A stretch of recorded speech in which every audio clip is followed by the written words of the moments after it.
memoria, reivindicación y resignificación. Esto es Colombia Profunda.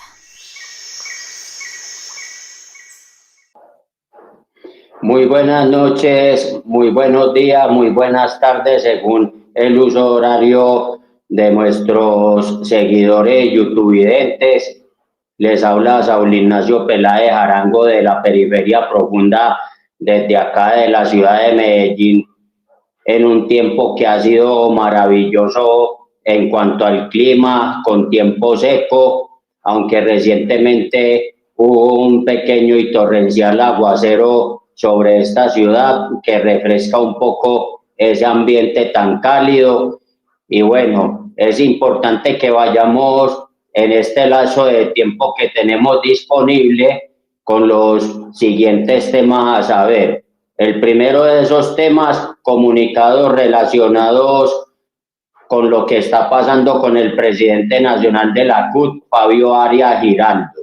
Tanto el comunicado de solidaridad como el comunicado en contra de las estigmatizaciones. Segundo tema, Encuentro Nacional de Periodistas y Comunicadores de Colombia, el 24 de mayo pasado en el municipio de Guaduas, Cundinamarca, organizado por APECOL y con la participación de varias agremiaciones amigas y aliadas de la prensa popular y alternativa. Tercer tema a saber, las marchas, las movilizaciones y el cabildo abierto popular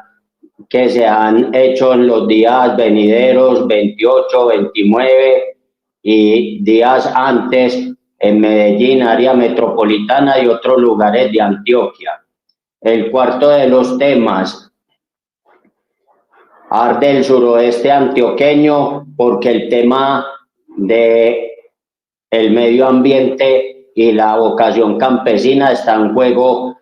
por cuenta de Anglo-Gola Chanti y el deseo de la exploración minera en Quebradona y en otros lugares cercanos. El quinto de los temas, repudio por el feminicidio de una menor de edad en un resguardo indígena en Verachami, en el Chocó. Y sexto tema a saber,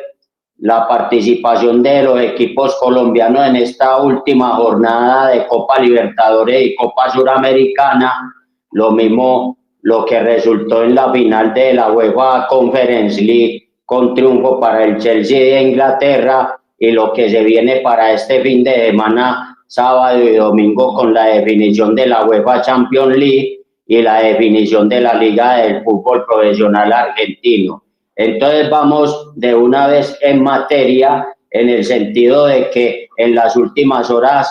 han llegado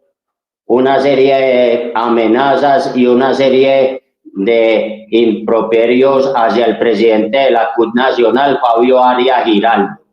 A continuación vamos a leer de la forma más rápida posible los comunicados rechazando en primer lugar la estigmatización hacia este dirigente sindical y social, lo mismo el comunicado en solidaridad con el compañero de la CUT a nivel nacional. Entonces, vamos en materia, vamos leyendo en alguna parte del comunicado donde dice: Central Unitaria de Trabajadores de Colombia CUT, Bogotá, 30 de mayo de 2025, es decir, el día de hoy viernes, rechazo a la estigmatización y señalamientos contra el presidente de la CUT Colombia. Ante los recientes señalamientos y amenazas de denuncia penal realizados por el alcalde Carlos Fernando Galán contra el compañero Fabio Arias Giraldo, presidente de la Central Unitaria de Trabajadores de Colombia CUT, en el marco del paro nacional desarrollado los días 28 y 29 de mayo de 2025, manifestamos nuestro enérgico rechazo a estas acciones que buscan criminalizar la protesta social, estigmatizar el legítimo derecho a la movilización ciudadana. Primero, el derecho a la protesta social, la movilización pacífica y la huelga son derechos fundamentales consagrados en la Constitución Política de Colombia y en tratados internacionales de derechos humanos ratificados por el Estado colombiano. Segundo, las declaraciones del alcalde Galán constituyen un ejercicio de estigmatización que busca criminalizar el ejercicio legítimo del derecho a la protesta, pretendiendo responsabilizar penalmente a los dirigentes sindicales por el ejercicio de las funciones constitucionales. Tercero, los bloqueos y manifestaciones desarrollados durante el paro nacional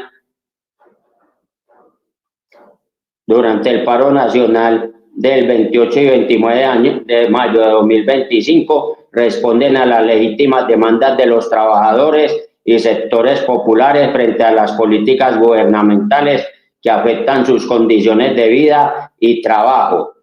Y cuarto, la estrategia de judicialización de la protesta social constituye una forma de persecución política que busca intimidar a los líderes sociales y sindicales, limitando su capacidad de organización y movilización.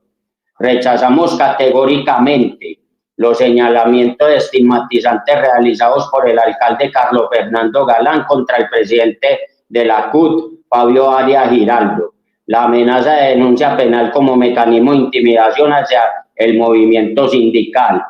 la criminalización del derecho constitucional a la protesta social y la movilización ciudadana, el uso del aparato institucional para perseguir políticamente a los dirigentes sindicales.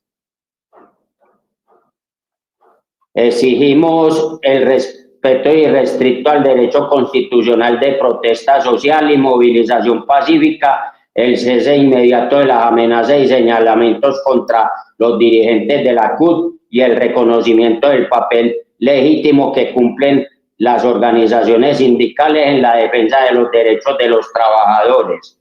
Hacemos un llamado a todas las organizaciones sociales sindicales de derechos humanos y a la ciudadanía en general a mantenerse vigilantes ante estos intentos de criminalización de la protesta social y a defender el derecho fundamental a la movilización ciudadana como expresión legítima de la democracia participativa. La protesta social no es delito. El ejercicio de los derechos constitucionales no es para ser objeto de persecución penal. Defendemos el derecho a protestar como parte fundamental de la democracia colombiana. En solidaridad con el compañero Fabio Arias Giraldo y en defensa del derecho a la protesta social, lo firman también Edgar Mojica Vanegas, el primer vicepresidente, Over Dorado Cardona, secretario general, y Fabio Manuel Herrera Martínez, director del Departamento de Derechos Humanos y Solidaridad, aparte pues del presidente de la CUT, Fabio Arias Giraldo. Eso es importante leerlo porque en todo caso es importante que esto quede para ustedes la suficiente claridad y que la protesta social, así como las movilizaciones populares, están consagrados constitucionalmente, son permitidos a partir de la promulgación de la Constitución Política de 1991, algo que la Constitución anterior no tenía, de manera pues que lo hacemos presente. Y aquí tenemos también el comunicado de la solidaridad por parte de la Asamblea Nacional por las Reformas Sociales, la Paz y la Unidad, que también se hizo muy recientemente en la ciudad de Bogotá, y dice: en la Bogotá que camina segura, el alcalde Carlos Fernando Galán estigmatiza a líderes sociales y penaliza la protesta social. Vamos a leer solamente el primer párrafo para ganar un poco de tiempo, pero ya sabemos que la solidaridad en ese sentido es irrestricta. Como parte de las definiciones adoptadas por la Cumbre Social, Política y Popular realizada el pasado 19 de mayo y en respuesta al hundimiento de la consulta popular por parte de la mayoría ilegítima en el Senado de la República, se convocó y realizó el paro nacional del 28 y 29 de mayo con una amplia participación del proceso de movilización sindical, social, popular, étnico y fuerzas políticas alternativas, demostrando capacidad de lucha y fortaleza con la movilización de calle como expresión de los niveles de resistencia y rebeldía popular por la defensa de las reformas sociales en función del mandato expresado en las multitudinarias movilizaciones del 18 de marzo y 1 de mayo de 2025. Esta carta la hace la gente del Comité de Impulso Nacional por la Consulta Popular y nos abstenemos de leer el resto del comunicado porque es inherente a que la solidaridad de todas las organizaciones sindicales, populares y sociales es evidente porque estos estigmas contra Fabio Arias Giraldo no pueden pasar en este país, sobre todo que es un país democrático y que es un país garante de todos los derechos constitucionales. Aprovechemos también el tiempo y empatemos esta parte de los comunicados con lo que pasó en las marchas y movilizaciones populares y sociales aquí en la ciudad de Medellín, en el área metropolitana y en el departamento de Antioquia. El día miércoles 28 de mayo hubo una participación de aproximadamente 10.000 personas en el trayecto comprendido entre la sede de la Asociación de Institutores de Antioquia, ADIDA, con escala en el Parque de las Luces, en plena calle San Juan, cercano a los edificios de la Alpujarra, y también movilizados hacia la fábrica de alimentos Noel y con final en el Politécnico Colombiano Jaime Isaza Cadavid, con un cabildo abierto y popular con los estudiantes.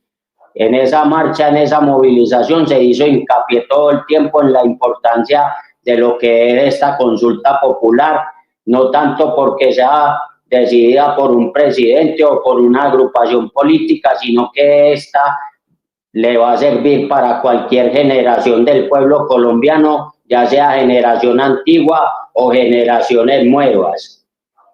Ya para el día jueves 29 de mayo se hicieron concentraciones más específicas en el mismo Parque de las Luces y también en el Palacio de Justicia José Félix de Restrepo, donde se aprovechó la oportunidad para hacer denuncias graves de otras clases de estigmatizaciones hacia los trabajadores de la rama judicial, sobre todo los que han venido trabajando durante más de 15 y hasta 20 años en forma provisional y que no desconocen para nada quienes ganaron los concursos y lo hicieron en franca lid, sino que hay que revisar de una u otra manera qué salida pueden tener estos trabajadores provisionales para que no se queden desprovistos de esos puestos y que de todas maneras con su propio conocimiento y con su participación en aras de que la justicia mejore, hay que tenerlos también presentes y tenerlos muy en cuenta. Aparte de eso, se siguió insistiendo en la pedagogía relacionada con los 16 puntos de la consulta popular y luego más hacia las 4 de la tarde de ese mismo día en el parque principal del municipio de Envigado volvió a sesionar por segunda ocasión la mesa abierta y popular de la Urrasur, ya que habían hecho el primer compromiso el sábado hace 15 días en el municipio de Itagüí y lo continuaron en Envigado con actividades artísticas y culturales, donde hubo una intervención importante de nuestro compañero colega Hernán Muriel de Cofradía para el Cambio y otro generador de contenido de nombre John Forero, que es el famoso Mamerto y que por ahí derecho ambientó un poco la conversación haciendo una remembranza positiva de lo que era la tierra antioqueña y lo que era el antioqueño en sí, que no solamente el antioqueño está relacionado con el pensamiento conservador y con las loas hacia el uribismo, sino que reconoció que el antioqueño es una persona trabajadora, una persona honesta, una persona sincera que va para adelante y que hace las cosas bien desde el principio. Eso es lo más importante para destacar de esas movilizaciones. Y por último, decir que también en las subregiones de Urabá, en Apartadó, en el oriente antioqueño, en Río Negro, y en el Bajo Cauca antioqueño, más exactamente en Caucasia, las congregaciones populares, sindicales y obreras fueron también lo suficientemente masivas y respaldaron la consulta popular de nuestro presidente Gustavo Petro, a más no pedir, y haciendo pedagogía sobre la consulta popular en esas subregiones del departamento de Antioquia. Eso también es una buena noticia, y que también se están manifestando desde las subregiones campesinas, mineras, obreras, bananeras, entre otras. Ya vamos hacia el tercero de los temas, y que está relacionado con el tema del foro conversatorio que se realizó hoy en la Universidad Nacional de Colombia, en la sede de Medellín, organizado por la Facultad de Ciencias Humanas y la Consejería Presidencial para las Regiones, que preside Luz María Munera, sobre la situación actual en lo ambiental y en lo agropecuario para el corredor que se llama el Cinturón Occidental Ambiental, que está sobre varios municipios pertenecientes al suroeste antioqueño, y se hizo mucho énfasis en lo que está pasando en los municipios de Jericó y Támesis, donde está el proyecto minero de Quebradona, en el cual la Anglo-Gola Chanti le habían ratificado la licencia minera en pasados meses por parte de uno de los funcionarios de la Autoridad Nacional de Licencias Ambientales y de la Agencia Nacional de Minería, cosa que eso está en entredicho y que hay que investigar muy a fondo, porque a ellos ya se les estaba venciendo el plazo de continuidad para la exploración minera en esa zona del suroeste antioqueño, y porque, como decían muchos líderes sociales y populares relacionados desde el punto de vista académico con esta problemática, han estigmatizado y tienen en investigación judicial a 11 campesinos que lo único que han hecho es defender el territorio, defender la parte ambiental y la vocación agropecuaria de esta subregión del departamento de Antioquia, que siempre ha sido importante tradicionalmente por el tema cafetero, también tradicionalmente por otros frutos acompañados de esta práctica cafetera, y también de la parte minera ancestral relacionada con el carbón. Lo que pasa es que con el proyecto minero de Quebradona está relacionado con un proyecto de extracción del oro a gran escala, y eso implica, entre otras razones, circunstancias muy parecidas que ya se han vivido en el nordeste antioqueño, en el Bajo Cauca, en el municipio de Valdivia, en las estribaciones del Cauca medio y bajo, especialmente cercano en la hidroeléctrica de Ituango, y porque la contaminación de los recursos hídricos a través del mercurio y del cianuro no es para nada raro de que eso vuelva a ocurrir. Y es muy inquietante que esa región del suroeste antioqueño, que ha ganado tanto también en el tema del turismo, por el tema del carriel en Jericó, por el tema de la inauguración del parque temático del Cerro Tusa en días pasados por parte de la Caja de Compensación Familiar de Antioquia, esto se puede venir a pique por ese tema de la exploración minera, y que eso puede causar un cambio drástico en lo cultural y en la convivencia pacífica de sus habitantes. Eso por ese lado. Otro tema que es muy importante para tocar acá es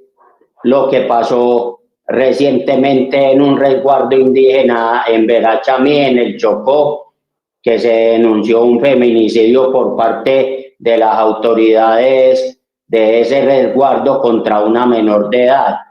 Nosotros lo que repudiamos aquí es que se fue una vida humana, pero de acuerdo a la denuncia que realiza una jaibana de esa etnia indígena y con documentos en mano, sobre todo el documento de las autonomías indígenas y de la constitución política, la denuncia que propiamente ella hace es que algunas autoridades indígenas, en vez de hacer un gobierno indígena, de acuerdo con la ancestralidad, de acuerdo con las costumbres sanas que se tienen, no están haciendo las cosas que corresponden. Y si presuntamente tuvieron que ver en estos lamentables hechos de violencia, porque vuelvo y repito, la pérdida de una vida humana en forma de violencia, eso es terrible, eso es terrible y eso no lo toleramos. Aquí lo que la justicia indígena tiene que sopesar es quiénes fueron los autores tanto materiales como intelectuales de este feminicidio y a quienes les corresponda deberán responder en primer término a la justicia indígena, que en ese sentido tiene autonomía, y en otro sentido, y en caso de que la justicia indígena tenga fallas en el desarrollo de las investigaciones, en el desarrollo del juicio y en el desarrollo de las penas, tendrá que ser asesorada inevitablemente por la justicia ordinaria de Colombia, pero siempre y cuando se cumplan con los conductos regulares. Pero en ese sentido repudiamos ese feminicidio, repudiamos ese asesinato y por consiguiente tienen que haber responsables en ese sentido que tienen que pagar ante la justicia indígena en primer lugar. Pero esto no puede dar pie para que miembros de grupos políticos de la oposición salgan a despotricar del actual gobierno del cambio y hagan apología electoral sirviéndose de un tema tan sensible como es la seguridad ciudadana. Porque es que aquí también hablamos de seguridad ciudadana, porque los indígenas son también seres humanos, son también como yo, gente de carne y hueso, pero de todas maneras, el hecho de que se está polarizando políticamente y en demasía, eso no es bueno para nada en el ambiente preelectoral en el cual ya esto comenzó y ya estamos avante en él. Pasemos al penúltimo tema y está relacionado con el evento nacional de periodistas y comunicadores de Colombia que organizó APECOL el sábado 24 de mayo pasado en el municipio de Guaduas, Cundinamarca. A continuación y en principio voy a mostrar el siguiente documento que tengo aquí en la mano y es el diploma de participación que a mí me correspondió recibir por haber estado presente durante todo el evento, colocando buena nota en el sentido de poner atención, en el sentido de participar de las mismas conferencias, porque si bien a comparación de otras ocasiones anteriores, al menos de los 6 eventos previos, estas conferencias fueron más bien interactivas con la gente y también lo que ayudó mucho fue que fueron más aterrizadas en temas de la realidad cotidiana que los periodistas y comunicadores nos toca vivir, y voy a mencionar algunos ejemplos a continuación de ella, como por ejemplo el conectar y comunicar desde la emoción, dictado por Daniel Rincón, un representante de la Asociación Colombiana de Locutores, que por cierto recién cumplió 75 años. Comunicación y feminismo por parte de Paula de Pablo, lenguaje periodístico y poder por parte de Ruth Malagón, ventaja de la comunicación asociativa y solidaria a cargo de Omar Vera de la Unidad de Economía Solidaria. La libertad de expresión es un derecho que hay que ganarse, por Efraín César Marino Rincón. Oportunidad digital para periodistas y practicantes de la comunicación, por parte de Brian Esteban Leighton Yepes. Contemos lo nuestro, periodismo digital desde el territorio, de María Julieta Pescador Silva, y la inteligencia artificial no reemplazará a quien la domine, por Gabriel Ernesto Levi Bravo. Fueron conferencias muy abiertas a la gente, conferencias muy abiertas sobre nuestras propias realidades y alejados del tecnicismo y del formalismo académico, y eso permitió de alguna manera que la gente se entretuviera con las mismas conferencias, con los mismos hechos, y también permitió de alguna manera el disfrute de las mismas y el disfrute de la estancia en la ciudad de Guaduas, que es una ciudad bastante bonita. Es primera vez que yo estuve en ella y logré conocer también la casa museo de Policarpa Salabarrieta de La Pola, lo que significa para esa población y también para el departamento de Cundinamarca, porque es la única ciudad patrimonio que el departamento de Cundinamarca tiene y hace parte de las 18 zonas de patrimonio cultural que tiene Colombia. Y para mí también fue un placer haber conocido al presidente de la regional del Colegio Nacional de Periodistas de Santander, Enrique Ochoa González, a tal punto que me regaló esta revista mostrando lo mejor del CNP del departamento de Santander y haciendo recorderis de algunas cosas útiles de esa agremiación periodística, como son los estatutos, el comité de ética y la foto de algunos periodistas de la regional. Ahora sí cerremos este resumen semanal de la periferia profunda desde aquí del departamento de Antioquia, con la parte deportiva, que es la más fuerte. La actuación de los equipos colombianos en las Copas Libertadores y Copa Suramericana esta semana fue paupérrima, fue de las peores semanas en cuanto a lo que respecta a la ronda de grupos, sobre todo que era el sexto y último partido de ella, porque América de Cali escasamente empató 1-1 contra Racing de Montevideo en condición de local en la ciudad de Cali y alcanzó a clasificar por un punto encima de Corinthians de Brasil, accediendo a la fase previa a los octavos de final en espera de un equipo que viene de la Copa de Libertadores en calidad de tercero. Lo mismo también pasó con Atlético Nacional, que necesitaba empatar para coronarse primero del grupo que le correspondió, pero perdió en los últimos 3 minutos el partido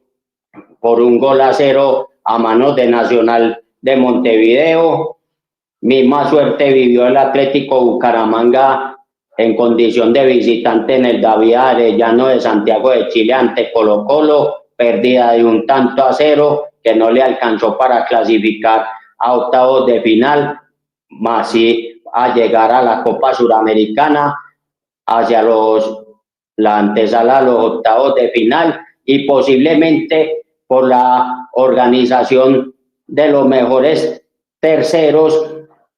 muy posiblemente en el sorteo de la Confederación Suramericana de Fútbol el próximo lunes en Asunción del Paraguay, al Atlético Bucaramanga le corresponda jugar contra Once Caldas de Manizales. Hablo de una posibilidad porque este último equipo perdió en el último partido de la ronda de grupos, y para definir el liderato del grupo donde estaba inmerso, contra Fluminense de Brasil 2-0 en el Estadio Maracaná de Río de Janeiro. Entonces, lo que viene para los equipos colombianos en el segundo semestre, tanto para Atlético Nacional en los octavos de final de la Copa Libertadores, como para el América de Cali, Once Caldas de Manizales y Atlético Bucaramanga en la Copa Suramericana, no va a ser del todo fácil. Tendrán que mejorar muchísimo si quieren seguir accediendo a rondas más definitivas en estos torneos internacionales. El Chelsea de Inglaterra ganó también la Copa Europea de Conferencia o la UEFA Europa Conference League, como mal se llama, al derrotar 4-1 al Real Betis de Sevilla, España, con goles de Enzo Fernández, jugador argentino, Jadon Sancho, Nicolas Jackson y el ecuatoriano Moisés Caicedo, en una demostración de fútbol potente y efectivo durante el segundo tiempo, ya que en el primero había ido en desventaja con el Betis de Sevilla, que convirtió en ese lazo de tiempo y defendió lo que pudo ese único y exclusivo gol, que después fue totalmente rebasado. Felicitaciones al Chelsea de Inglaterra por este nuevo título de la UEFA Europa Conference League, y va a estar apuntado hacia la Liga de Campeones del 2025-2026, ya que ocupó uno de los 4 primeros lugares en la Premier League, y ese cupo reservado para la UEFA Europa League lo tendrá que ocupar otro equipo, que la UEFA lo decidirá más adelante. Se viene para el día de mañana 31 de mayo y para el domingo 1 de junio las siguientes definiciones. Final de la UEFA Champions League entre Paris Saint-Germain de Francia e Inter de Milán de Italia en el Allianz Arena de Múnich, Alemania, partido único. Ya se anuncia un lleno total por ambas hinchadas allá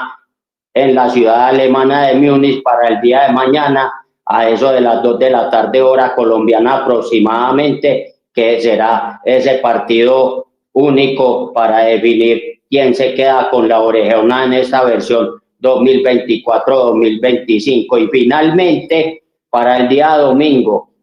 aproximadamente a las 3 de la tarde, hora colombiana, se define el campeón de la Liga Argentina de Primera División en este primer semestre del año, entre los equipos Huracán de Parque Patricios y Platense Fútbol Club. Una final totalmente impensada, pero merecida por ambos equipos, ya que lo hicieron en franca lid. El Huracán de Parque Patricios venciendo en la semifinal a Independiente de Avellaneda por 1-0, lo mismo, la misma diferencia en el caso de Platense contra San Lorenzo y Almagro. Partidos semifinales que fueron muy difíciles, pero que estos equipos lo supieron sortear con sus mejores armas futbolísticas, y en una final totalmente impensada por muchos e inesperada por otros, se va a definir también el primer cupo para el fútbol argentino a la Copa Libertadores de América del 2026. Hasta aquí con el resumen de la periferia profunda por esta semana aquí en el departamento de Antioquia, y que le reiteramos miles de excusas por no haber participado de este resumen en las 2 semanas anteriores, y les agradecemos mucho de parte de Saúl Ignacio Peláez Arango. Un abrazo fraterno y feliz noche para todos. Muchas gracias.